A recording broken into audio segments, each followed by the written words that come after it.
जय श्री कृष्णा। दोस्तों हमारे देश में कथा काफी ज्यादा लोकप्रिय है और पूरे भारत देश में भगवत कथा का वाचन तो होता ही है। लेकिन लोगों के मन में कई सारे सवाल होते हैं कि हमारे भारत देश में सबसे ज्यादा लोकप्रिय कथावाचक कौन है।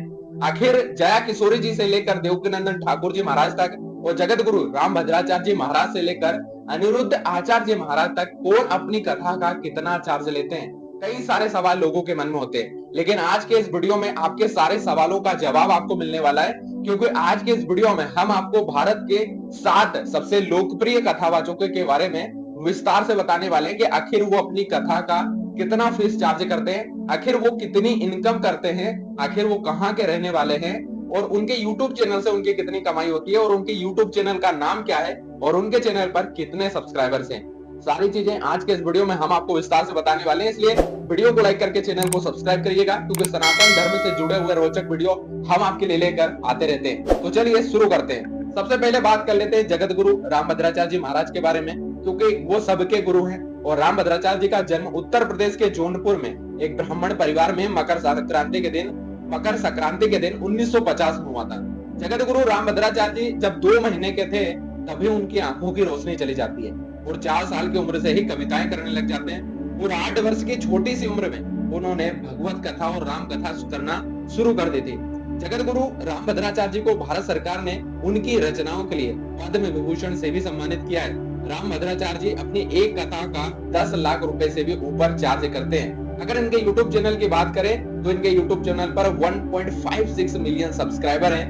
राम भद्राचार्य जी महाराज के बारे में अगर आप नहीं जानते हैं तो एक रोचक बात यह है कि जब हमारा प्रभु श्री राम का मंदिर अयोध्या में बना तो उसको बनाने में अहम भूमिका निभाने वाले प्रभु श्री राम भद्राचार्य जी महाराज ही हैं, इसलिए ये परम पूज्य हैं हम सभी के लिए। नंबर 2 पर हम बात करेंगे जया किशोरी जी के बारे में। देखिए, जया किशोरी जी का जन्म 13 अप्रैल 1995 को राजस्थान के सुजानगढ़ में एक ब्राह्मण परिवार में हुआ था। इनका रियल नेम अगर देखा जाए तो जया शर्मा है, पर इन्हें लोग जया किशोरी जी के नाम से जानते हैं, क्योंकि इन्हें किशोरी जी की उपाधि मिली हुई है, इसलिए वो अपने नाम में जया किशोरी का इस्तेमाल करती है।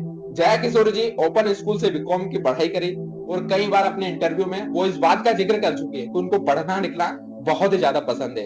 उन्होंने 12वीं कक्षा के दौरान श्रीमद् भगवत कथा कंटेस्ट कर लिया था। रिपोर्ट्स के अनुसार देखा जाए तो भगवत कथा वाचन के लिए वो 9.5 लाख रुपए फीस लेती हैं। उसका आधा हिस्सा ये पहले लेती है, आधा हिस्सा बाद में लेती है। खास बात यह है कि उनके फीस का एक बड़ा हिस्सा नारायण सेवा संस्थान को दान कर दिया जाता है, जहां पर दिव्यांगों के लिए ये पैसे यूज किए जाते हैं।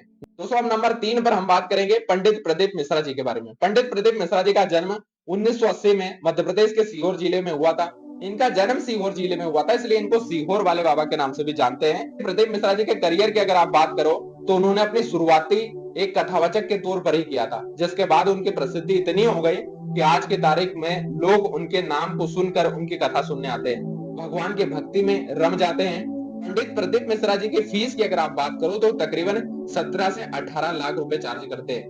पंडित प्रदीप मिश्रा जी शिव कथावाचक हैं और वो अपनी कथा के अंदर कई ऐसी तकनीक बताते हैं, कई ऐसे पूजन पाठ के तरीकों के बारे में बताते हैं जिनकी वजह से लोगों की समस्याओं का समाधान होता है और इसीलिए उनका क्रेज महिलाओं में बहुत ही ज्यादा है। दोस्तों, नंबर 4 पर हम बात करेंगे अनिरुद्ध आचार्य जी महाराज के बारे में, जिनका जन्म 27 सितंबर 1989 को जबलपुर मध्य प्रदेश भारत में हुआ था। उनके माता पिता अध्यात्म से जुड़े हुए थे और बचपन से ही उनको अध्यात्म में बहुत ज्यादा रुचि थी। उन्होंने हनुमान चालीसा का पाठ कम उम्र में ही कर लिया था और कंठस्थ याद कर लिया था। वो श्रीमद् भगवत गीता और रामचरितमानस जैसे ग्रंथों और पुराणों का अध्ययन भी कर लिया था।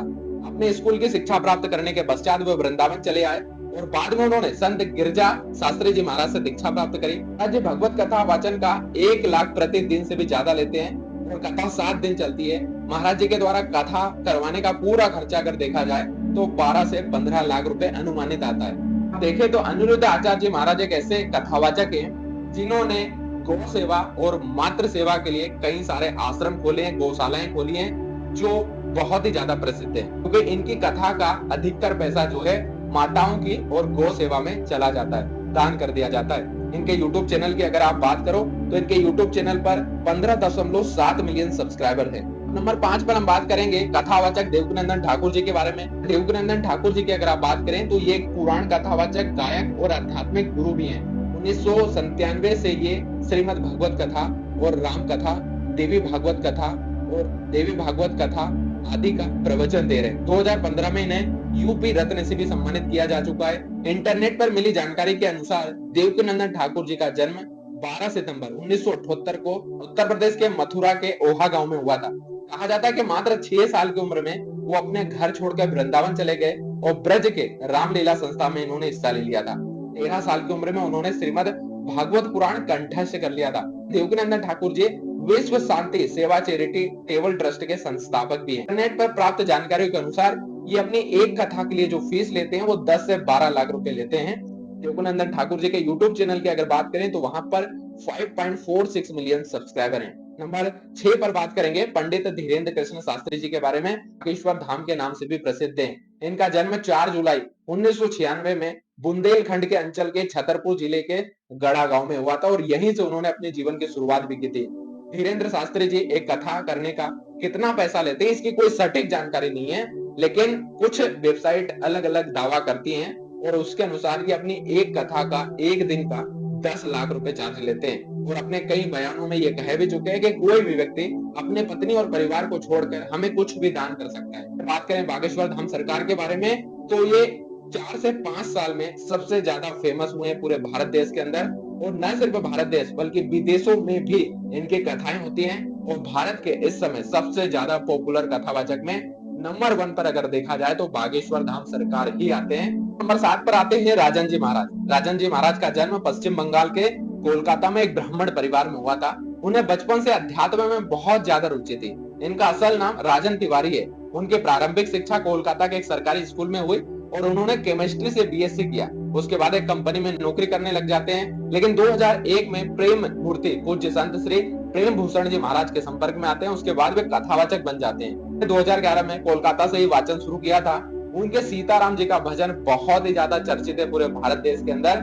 इनके भजन कीर्तन और कथा की बात करें तो 10 से 12 लाख रुपए चार्ज करते हैं। अगर आपको वीडियो पसंद आया हो तो वीडियो को लाइक करके चैनल को सब्सक्राइब करिए, क्योंकि सनातन धर्म से जुड़े हुए रोचक वीडियो मैं आपके लिए लेकर आता रहता हूँ। मिलते हैं फिर से किसी खास वीडियो में, तब तक के लिए आप सभी लोगों को जय श्री कृष्णा, राधे।